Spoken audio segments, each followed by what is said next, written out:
চ্যানেলে study abroad with Mahtab আজমাইন YouTube channel পক্ষ থেকে আমি আছি মাহাতাব আজমাইন রিফাত। আজ আমি আপনাদের সাথে শেয়ার করব নতুন একটি স্কলারশিপ নিয়ে, যা ইতিমধ্যে বাংলাদেশ মিনিস্ট্রি তাদের ওয়েবসাইটে সার্কুলারটি প্রকাশ করেছে। আপনি কি জাপানে পড়াশোনা করার স্বপ্ন দেখছেন সম্পূর্ণ বিনামূল্যে? শুধু পড়াশোনা না, প্রতি মাসে টাকাও পাবেন? তাহলে এই ভিডিওটি আপনার জন্য। আজকে আমি আপনাদের সাথে বিস্তারিত আলোচনা করব জাপান সরকারের নেক্সট স্কলারশিপ 2027 নিয়ে, একদম A to Z পর্যন্ত। কে আবেদন করতে পারবে, কিভাবে করতে হবে, কি কি কাগজপত্র লাগবে, কত টাকা পাবেন, সব কিছু আজকের এই ভিডিওতে কভার করা হবে। তাই ভিডিওটি শেষ পর্যন্ত দেখুন এবং এখনই চ্যানেলটি সাবস্ক্রাইব করুন যাতে পরবর্তী আপডেটগুলো মিস না হয়। চলুন শুরু করি।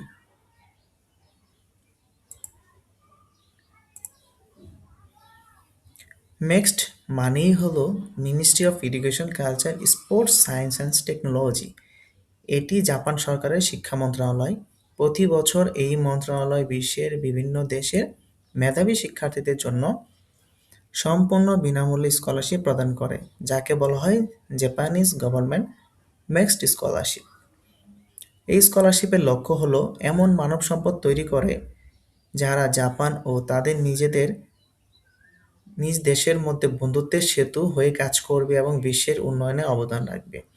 বাংলাদেশ সরকারের শিক্ষা মন্ত্রণালয় এই বছর 2027 সালের জন্য আবেদনের আহ্বান করেছে এবং মোট আসন সংখ্যা হলো রিসার্চ, মাস্টার্স অ্যান্ড পিএইচডি 40 জন, আন্ডার গ্রাজুয়েট 25 জন, কলেজ অফ টেকনোলজি কোসেন এটা হচ্ছে 15 জন, স্পেশালাইজড ট্রেনিং কলেজ 5 জন। প্রাথমিকভাবে বাছাই হওয়া আবেদনগুলো ঢাকার জাপান দূতাবাস দ্বারা প্রক্রিয়াকরণ করা হবে।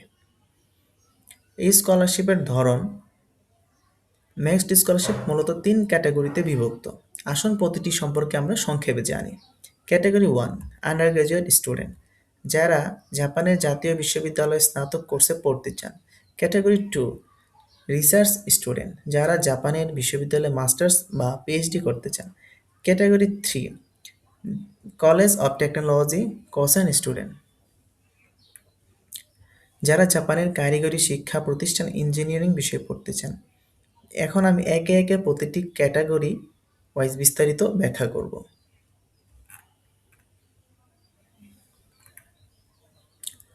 আন্ডারগ্রাজুয়েট ক্যাটাগরিতে আবেদনকারীরা দুটি বড় বিভাগ থেকে বিষয় বেছে নিতে পারবেন। বিভাগ 1, social science and humanities. Social science এবং হিউম্যানিটিস এ আইন, রাজনীতি, শিক্ষাবিজ্ঞান, সমাজবিজ্ঞান, সাহিত্য, ইতিহাস, জাপানি ভাষা ইত্যাদি এই ক্যাটাগরি বিভাগ 1 এর মধ্যে আছে। Social science and humanities B, এই বিভাগের আন্ডারে আছে অর্থনীতি, ব্যবসায়ী প্রশাসন, অ্যাকাউন্টিং ইত্যাদি। বিভাগ 2, natural science. Natural science A গণিত, পদার্থ, রসায়ন, ইলেকট্রনিক্স, মেকানিক্যাল, সিভিল ইঞ্জিনিয়ারিং ইত্যাদি। ন্যাচারাল সায়েন্স বি, কৃষি, ফার্মেসি, বায়োলজি, নার্সিং ইত্যাদি। Natural science C, medicine, dentist. এই বিভাগে শুধুমাত্র এই দুটো সাবজেক্টই এখানে আছে। প্রথম, দ্বিতীয় এবং তৃতীয় পছন্দ নেওয়ার সুযোগ আছে। যোগ্যতার শর্তাবলী মানে ইলিজিবল। এখন আসি সবচেয়ে গুরুত্বপূর্ণ বিষয়, আপনি আবেদন করতে পারবেন কিনা।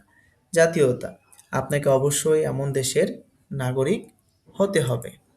আমরা যেহেতু বাংলাদেশের নাগরিক, সেহেতু আমরা এখানে আবেদন করতে পারবো।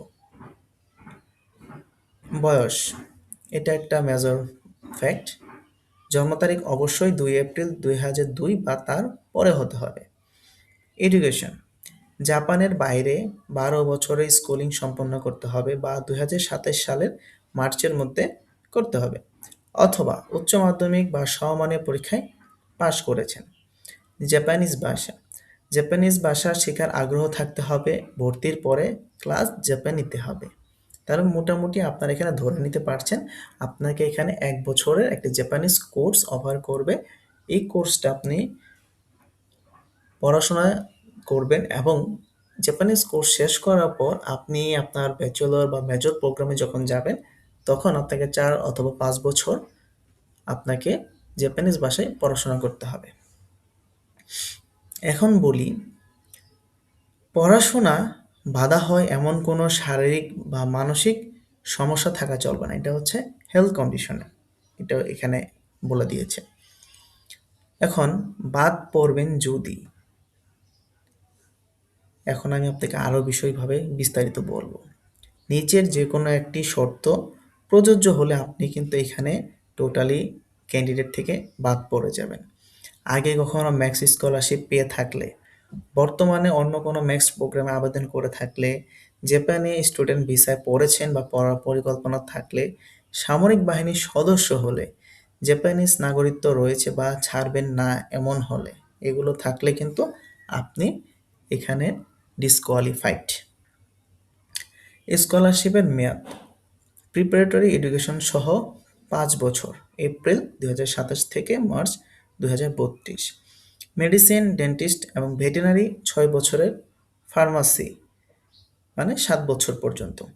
ডিরেক্ট প্লেসমেন্ট প্রিপারেটরি ছাড়া ৪ বছর, প্রথম বছর জাপানিজ ভাষা শেখার জন্য প্রিপারেটরি এডুকেশন বা এবিকে কলেজ, হিউম্যানিটিজ বা ওসাকা ইউনিভার্সিটি ন্যাচারাল সায়েন্সে পড়াশোনা করতে হবে। Section 4, research scholarship. এটা নিয়ে এখন আমরা বিস্তারিত বলবো। রিসার্চ স্টুডেন্ট, যেটা আমরা আরএ বলে চিনি বা রিসার্চ অ্যাসিস্ট্যান্ট হিসেবেও চিনি, এটা হচ্ছে মাস্টার্স অ্যান্ড পিএইচডি। কে আবেদন করতে পারবেন? রিসার্চ স্টুডেন্ট ক্যাটাগরিতে আবেদন করতে পারবেন যারা মাস্টার্স অ্যান্ড পিএইচডি করতে চান। বয়স অবশ্যই জন্ম তারিখ ২ এপ্রিল ১৯৯২ বা তার পরে হতে হবে। শিক্ষাগত যোগ্যতা মাস্টার্স, ডক্টরাল, ফার্স্ট পেজ এর জন্য বিদেশে ১৬ বছরের স্কুল শিক্ষা সম্পন্ন করেছেন, অর্থাৎ স্নাতক ডিগ্রি আছে শুধুমাত্র তাদের জন্য, অথবা ৩ বছর বা তার বেশি মেয়াদের ডিগ্রি প্রোগ্রাম থেকে ব্যাচেলর সমমান ডিগ্রি আছে। ডক্টরাল সেকেন্ড ফেজ এর জন্য মাস্টার্স বা প্রফেশনাল ডিগ্রি আছে অথবা গ্র্যাজুয়েশন পরবর্তী ২ বছরের গবেষণার অভিজ্ঞতা আছে। মেডিসিন, ডেন্টিস্ট, ফার্মাসি ডক্টরাল জন্য ১৮ বছরের স্কুল শিক্ষা সম্পন্ন থাকতে হবে অথবা ৫ বছরের আন্ডার গ্র্যাজুয়েট ডিগ্রি থাকতে হবে। আমরা এখন যাব কিভাবে আপনার অ্যাপ্লিকেশন করতে হবে এবং কিভাবে প্রসিডিওরটা। অ্যাপ্লিকেশন রিসার্চ স্টুডেন্টের প্রক্রিয়াটি একটু বিস্তারিত আমরা জেনে নিই, তাই একটু মনোযোগ দিয়ে শুনবেন। স্টেপ 1, মধ্য এপ্রিল ২০২৬ জাপান দূতাবাসে আবেদন জমা দিতে হবে। মে থেকে জুলাই ২৬ ফার্স্ট স্ক্রিনিং, লিখিত পরীক্ষা ও ইন্টারভিউ, এইটা নর্মালি এটাইকে হয়ে থাকে। স্টেপ 3, পহেলা সেপ্টেম্বর ২০২৬-এর মধ্যে জাপানিজ বিশ্ববিদ্যালয় থেকে প্রভিশনাল অ্যাকসেপ্টেন্স লেটার সংগ্রহ করতে হবে। সর্বোচ্চ ২টি বিশ্ববিদ্যালয়ে আবেদন করতে পারবেন। স্টেপ 4, মধ্য সেপ্টেম্বর থেকে অক্টোবর ২০২৬ প্লেসমেন্ট প্রিফারেন্স ফর্ম জমা দিতে হবে। স্টেপ 5, নভেম্বর ২০২৬ থেকে সেকেন্ড স্ক্রিনিং এবং ইউনিভার্সিটি প্লেসমেন্ট সবকিছু তারা করবে। এবং স্টেপ 6, জানুয়ারি থেকে মার্চ ২০২৭ এর মধ্যে চূড়ান্ত ফলাফল জানানো হবে।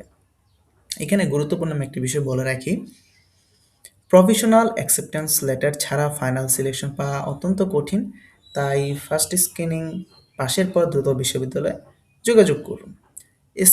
স্কলারশিপের মেয়াদ নন রেগুলার স্টুডেন্ট এপ্রিল ২০২৭ থেকে মার্চ ২০২৯ পর্যন্ত, মাস্টার্স কোর্স ২ বছর হয়ে থাকে, ডক্টরাল কোর্স ৩ বছর, প্রফেশনাল ডিগ্রি কোর্স ২ বছর। পরবর্তী কোর্সে যেতে চাইলে এক্সটেনশনের জন্য আলাদাভাবে আবেদন করতে হবে। এখন আমি আপনাদেরকে এখানে আরেকটা বিষয় জানাবো, সেটা হচ্ছে আপনার কোসেন ইউনিভার্সিটি, যেটা আপনার ম্যাক্স স্কলারশিপের অন্তর্ভুক্ত, এবং সার্কুলারটা আপনারা ওয়েবসাইটে পেয়ে যাবেন। এছাড়া আমি আমার ফেসবুক পেজ এবং ইউটিউবের কমেন্ট বক্সে আমি ড্রাফট লিঙ্কটা এই কপিগুলো শেয়ার করব, সেখান থেকে চাইলে আপনারা দেখে নিতে পারেন। কোসেন স্কলারশিপের মূলত বিষয়টা হচ্ছে কলেজ অফ টেকনোলজি, যেটাকে নর্মালি কোসেন স্টুডেন্টস বা কোসেন স্কলারশিপ নামে পরিচিতি।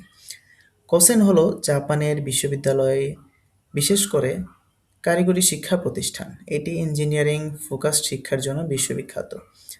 এখানে আপনি যে সাবজেক্টগুলো বিষয়ে পড়তে পারবেন সেটা হচ্ছে mechanical engineering, electrical and electronic engineering, information communication and network engineering, material engineering, architecture, civil engineering, maritime engineering, others field এবং অন্যান্য যে এই রিলেটেড যদি সাবজেক্ট থাকে সেখানে আপনারা এখানে পড়াশোনা করতে পারবেন। বয়স অবশ্যই 2 এপ্রিল বা 2002 বা তারপরে জন্ম হতে হবে। শিক্ষাগত যোগ্যতা 11 বছরের স্কুলিং সম্পন্ন থাকতে হবে, অর্থাৎ 11 মানে আমাদের এইচএসসি পাস পর্যন্ত থাকতে হবে বা পড়তে হবে। নরমালি হচ্ছে আপনার অর্থাৎ বলে এটাকে বলে নরমাল একাদশ শ্রেণী পর্যন্ত পড়েছেন বা পড়বেন এই পর্যন্ত আপনাকে কমপ্লিট থাকতে হবে। স্কলারশিপের মেয়াদ 4 বছর, এপ্রিল 2027 থেকে মার্চ 2031। মেরিটাইম ইঞ্জিনিয়ারিংয়ের জন্য 4.5 বছর। গ্র্যাজুয়েশনের পর অ্যাডভান্স কোর্সে ভর্তির সুযোগ আছে এবং মেস্ট স্কলারশিপ এক্সটেনশনে পাওয়া যেতে পারে। তো এখন আমরা আলোচনা করব যে কি কি সুযোগ সুবিধা আছে সেগুলো নিয়ে। এখন আসি আমরা সবচেয়ে আকর্ষণীয় অংশে, এটা হচ্ছে টাকা পয়সার হিসাব। এখানে আপনি মাসিক ভাতা পাবেন আন্ডার গ্রাজুয়েট ও কোসেনের জন্য 1,70,000 থেকে 90,000 yuan. Research student, non regular ও প্রিপারেটরি এটা হচ্ছে 1,43,000 ইউয়ান। মাস্টার্স ও professional degree course 1,44,000 yuan. Doctoral course 1,35,000 yuan. বিশেষ এলাকায় পড়লে অতিরিক্ত 2,000 বা 3,000 প্রতি মাসে এক্সট্রা পেতে পারে। এডুকেশন ফি, ভর্তি পরীক্ষার ফি, ম্যাট্রিকুলেশন ফি এবং টিউশন ফি সবকিছু টোটালি ফ্রি। এয়ার টিকিট, জাপানে আসার জন্য ইকোনমি ক্লাস বিমান টিকিট এবং আন্তর্জাতিক বিমানবন্দর থেকে আসার সময় আপনারা টিকিটটা ফ্রিতে পাচ্ছেন। পড়াশোনা শেষে ফিরে আসার জন্য ইকোনমি ক্লাসের টিকিট পাবে। মনে রাখবেন, প্রথম মাসের যে স্টাইপেন্ডটা আসতে 1 থেকে 1.5 মাস সময় লাগতে পারে, তাই জাপানে আসার সময় কমপক্ষে আপনারা 2,000 ইউএসডি সাথে রাখুন। এখন আমরা আলোচনা করব রিটেন এক্সাম নিয়ে।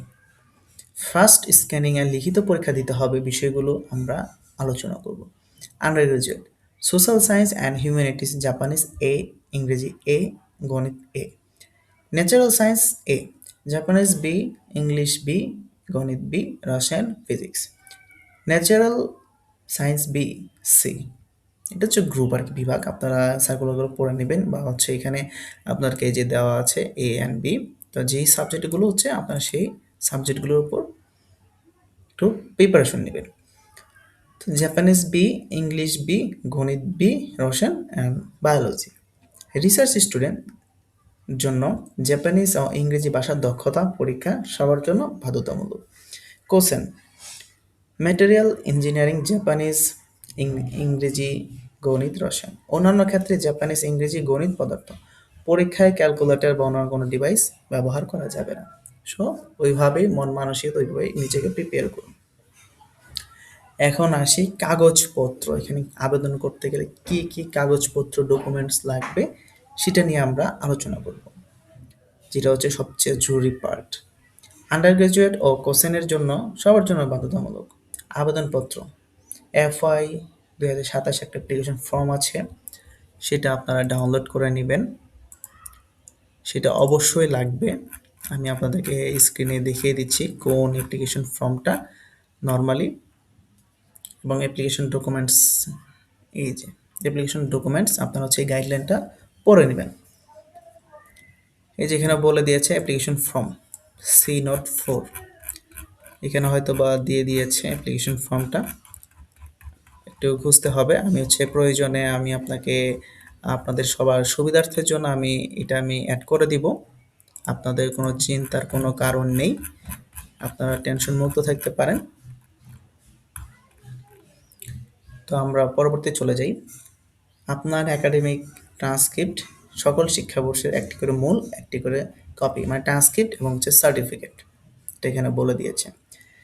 তারপর হচ্ছে graduation certificate, prospective graduation certificate.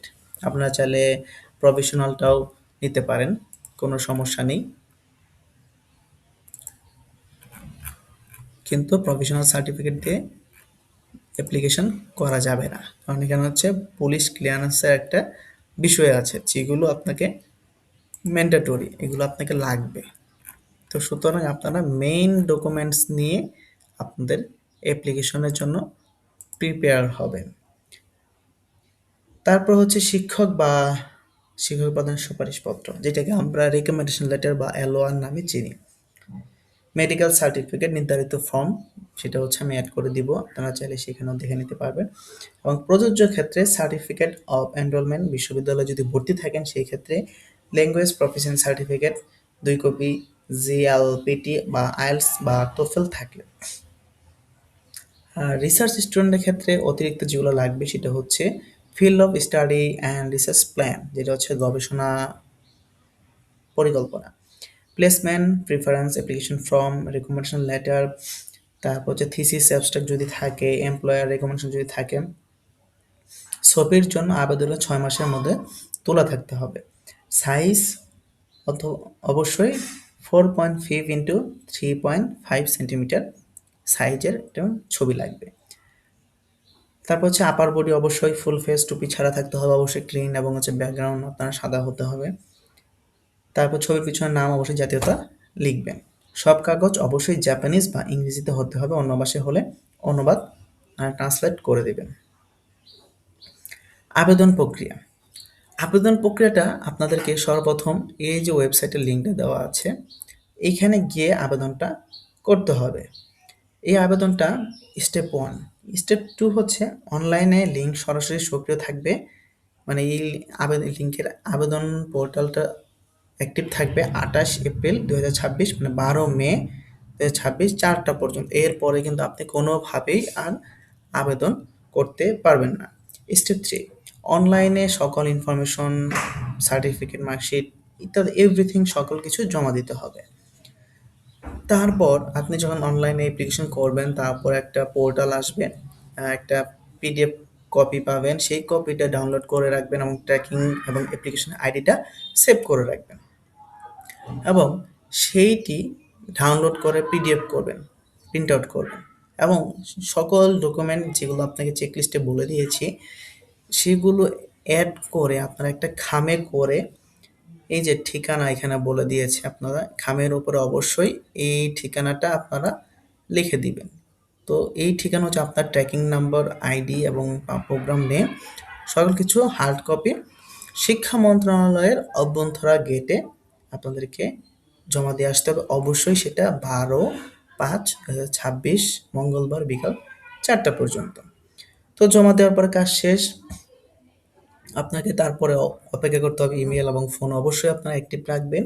এবং স্টেপ 4 যেটা, সেটা হচ্ছে প্রাথমিক বাছাইয়ের পর মনোনীত প্রার্থীদেরকে তালিকা শিক্ষা মন্ত্রণালয়ের ওয়েবসাইটে আপনাকে জানানো হবে। এবং স্টেপ 4, চূড়ান্ত সিলেকশন ঢাকার জাপানি দূতাবাসের কর্তৃক সেটা আপনাকে মনোনয়ন করবে, এবং এর মাঝে আপনি যদি সিলেক্ট হন আপনাকে হচ্ছে লিখিত পরীক্ষা এবং হচ্ছে ইন্টারভিউর জন্য ডাকা হবে। এখন আসি সিলেকশন কিছু গুরুত্বপূর্ণ টিপস এবং হচ্ছে সতর্কতা নিয়ে আলোচনা করব, যেটা হচ্ছে হয়তোবা অন্য কোথাও পাবেন না। টিপস 1, রিসার্চ প্ল্যান সবচেয়ে গুরুত্বপূর্ণ। এটা শুধুমাত্র রিসার্চ স্টুডেন্টদের জন্য। আপনার গবেষণা পরিকল্পনা যত নির্দিষ্ট এবং বিস্তারিত হবে, নির্বাচনের মানে সিলেকশন সম্ভাবনা তত বেশি থাকবে। শুধু যে এআই দিয়ে গবেষণা করতে চাই বললেই হবে না। কোনো সমস্যা, কোন পদ্ধতি, কোন জাপানিজ অধ্যাপকের সাথে কাজ করতে চান সব উল্লেখ করুন। টিপস 2, প্রভিশনাল অ্যাকসেপ্টেন্স লেটার আগেই যোগাযোগ করবেন। ফার্স্ট স্ক্যানিং পাসের পর সময় খুবই কম, তাই আগে থেকেই জাপানিজ বিশ্ববিদ্যালয় ওয়েবসাইট এবং অধ্যাপকের সম্পর্কে রিসার্চ করুন। টিপস 3, জিএলপিটি অথবা টোফেল বা আইএলটিএস স্কোর থাকলে জমা দিন। ভাষা দক্ষতা সার্টিফিকেট আপনার অ্যাপ্লিকেশন শক্তিশালী করবে। জিএলপিটি N5 বা তার উপরে যে কোনো স্তর, মানে যে কোনো স্কোর হলেই হবে। টিপস 4, সব ডকুমেন্ট 2 বছরের মধ্যে ইস্যু করা হতে হবে, যেমন ল্যাঙ্গুয়েজ সার্টিফিকেট এবং মেডিকেল সার্টিফিকেট আবেদনের তারিখ থেকে 2 বছরের বেশি পুরনো হওয়া যাবে না। আর এখানে একটু বেশি বলে রাখি, মেডিকেল সার্টিফিকেটে নর্মালি আপনার 6 মাস ভ্যালিডিটি থাকে, তো অবশ্যই চেষ্টা করবেন আপডেটেড একটা মেডিকেল সার্টিফিকেট নেওয়ার জন্য। অবশ্যই এখানে কোনো ভুল বা ফেক ইনফরমেশন দিবে না, তাহলে কিন্তু স্কলারশিপ বাতিল হতে পারে। এবং একসাথে ২ টা ম্যাক্সড স্কলারশিপ আবেদন কখনোই করবেন না, তাহলে স্কলারশিপ বাতিল হতে পারে। এবং স্টুডেন্ট ভিসা যদি থাকে, সেইখানে যদি আপনারা অ্যাপ্লিকেশন করেন সেটাও বাতিল হতে পারে। তো সবকিছু মোটামুটি আমি বললাম। এখন হচ্ছে জাপানে থাকার ব্যবস্থা। প্রিপারেটরি এডুকেশনের সময় প্রতিষ্ঠানে হোস্টেল থাকা যাবে, নিজ খরচ বহন করতে হবে। বিশ্ববিদ্যালয়ের সময় ইন্টারন্যাশনাল স্টুডেন্ট হল বা রেসিডেন্সে থাকার সুযোগ সীমিত আসন। তো মোটামুটি ওভারঅল বিস্তারিত আমি এগুলো বললাম। এখন হচ্ছে আমরা এখানে স্বাস্থ্য এবং বীমা, যেটা হচ্ছে আপনার জাপানে পৌঁছানোর পর বাধ্যতামূলক কিছু কাজ আছে, যেমন ন্যাশনাল হেলথ ইন্স্যুরেন্স, এটা করতে হবে।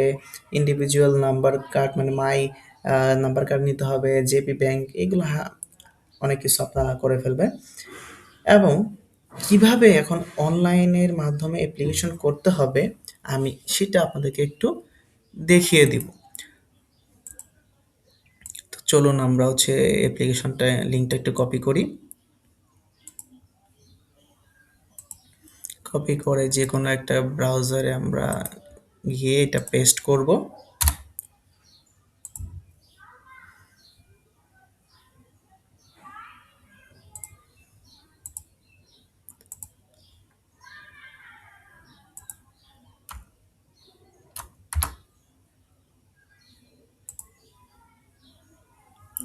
তো এরকম একটা লগইন পেজ আসবে। তো এই পেজে আপনারা আপনাদের ইউজার নেম অ্যান্ড পাসওয়ার্ড দিয়ে লগ ইন করবেন। চাইলে আপনারা হচ্ছে অ্যাপ্লিক্যান্ট রেজিস্ট্রেশনের যে অপশনটা সেটাও পাবেন। পাশাপাশি হচ্ছে গাইডলাইনের যে ভিডিও দেওয়া আছে সেটাও আপনারা পেয়ে যাবেন। তো আমি আমার যেহেতু আমার অ্যাকাউন্ট আছে, আমি সেহেতু এখানে দিচ্ছি না, আমি হচ্ছে সরাসরি লগ ইন করবো।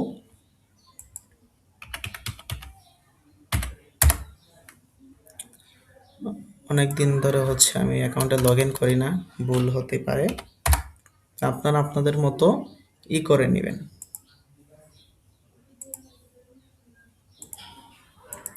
তো লগ ইন করার পর নর্মালি এরকম একটা ড্যাশবোর্ড আপনারা দেখতে পারবেন। তো আমরা সার্কুলার লিস্টে গেলে আমরা দেখতে পারবো বর্তমানে এখন ম্যাক্সড স্কলারশিপের সার্কুলারটি চলছে। তো আপনারা এখানে ড্যাশবোর্ডে গেলে দেখতে পারবেন এরকম। তো প্রোফাইল এভরিথিং ইনফরমেশন আপনারা দিয়ে আপনারা এটা ফিল আপ করবেন। তারপর হচ্ছে আমরা এখানে কারিকুলার যাওয়ার পর অ্যাপ্লাই নাওতে ক্লিক করব। তো ক্লিক করার পর আমাদের এখানে ইনফরমেশন আসবে, আপনি স্কলারশিপে কোনটার জন্য অ্যাপ্লিকেশন করবেন সেটা দিবেন, লেভেল অফ স্টাডি কিসের জন্য দিবেন সেটা আপনারা দিবেন, তারপর প্রফেশনাল ইনফরমেশন এভরিথিং সব কিছু দেওয়ার পরে আপনারা এখানে অ্যাপ্লাই করবেন। এবং যে এসএসসির যে বিষয়টা সেটা হচ্ছে আপনারা এখানে এই যে রেড মার্কগুলো আছে সেগুলো আপনারা দেখলে বুঝতে পারবেন। তো এখানে অ্যাপ্লিকেশন করার পর একটা ট্র্যাকিং নাম্বার পাবেন এবং হচ্ছে একটা আইডি নাম্বার পাবেন, সেটা আপনারা কালেক্ট করবেন এবং পিডিএফটা করবেন। এবং অ্যাপ্লিকেশন করার পর আপনারা মাই অ্যাপ্লিকেশন অথবা আপনারা হচ্ছে দেখতে পারবেন কোন কোন স্কলারশিপের জন্য অ্যাপ্লিকেশন করতে পারবেন। এগুলো আপনারা এখানে অ্যাকশনে ক্লিক করলে দেখতে পারবেন। এছাড়া আপনারা কল এবং এভরিথিং বিষয়গুলো জেনে নিতে পারবেন। তো তাহলে আজকের ভিডিওতে আমরা জানলাম ম্যাক্সড স্কলারশিপ 2027 সম্পূর্ণ তথ্য। সংক্ষেপে মনে রাখুন 3 category: under graduate, research, masters, PhD এবং কোর্সেন।